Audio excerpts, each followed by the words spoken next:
பாகிஸ்தான் வேண்டாம் என்று கூறி இந்தியா வந்தவர் ஷாருக் கானின் தந்தை. தாயாரோ ஆக்ஸ்போர்டு பல்கலைக்கழகத்தில் படித்த முதல் இஸ்லாமிய பெண். வியக்க வைக்கும் ஷாருக் கானின் குடும்ப பின்னணி பற்றி விவரிக்கிறது இந்த தொகுப்பு. நமது இந்திய நாடு எப்படி பன்முக கலாச்சாரத்தன்மை கொண்டதோ அதே போல பல கலாச்சாரங்களையும் தன்னுள் கொண்ட நடிகர் தான் ஷாருக் கான்.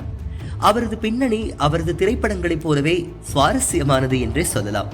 ஆம், ஷாருக் கானின் தந்தை ஒரு பாகிஸ்தானி, அவரது தாயார் தென்னிந்தியாவை சேர்ந்த ஒரு பெண்மணி, அவரது மனைவி ஒரு ஹிந்து.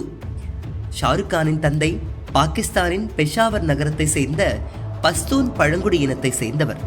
இந்தியாவின் சுதந்திர போராட்ட வீரர் மகாத்மா காந்தியடிகளால் எல்லை காந்தி என்று பெருமையோடு அழைக்கப்பட்ட கான் அப்துல் கஃபார் கானின் சீடர் தான் ஷாருக் கானின் தந்தை மிர்தாஜ் முகமது கான்.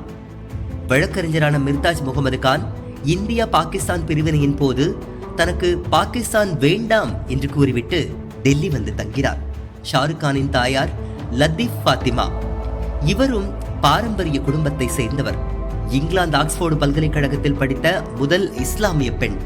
இந்திரா காந்தி ஆட்சியில் டெல்லியில் நீண்ட காலம் பணியாற்றிய மாவட்ட ஆட்சியர். எமர்ஜென்சி காலகட்டத்தில் சஞ்சய் காந்தியின் நம்பிக்கைக்குரியவர்கள் பட்டியலில் இடம் பெற்றவர். இந்திரா காந்தியோடு மிகவும் நெருக்கமாக இருந்தவர். ஹைதராபாத்தை பூர்வீகமாக கொண்ட லத்தீப் ஃபாத்திமாவின் தந்தை கர்நாடக மாநிலத்தின் தலைமை பொறியாளர்.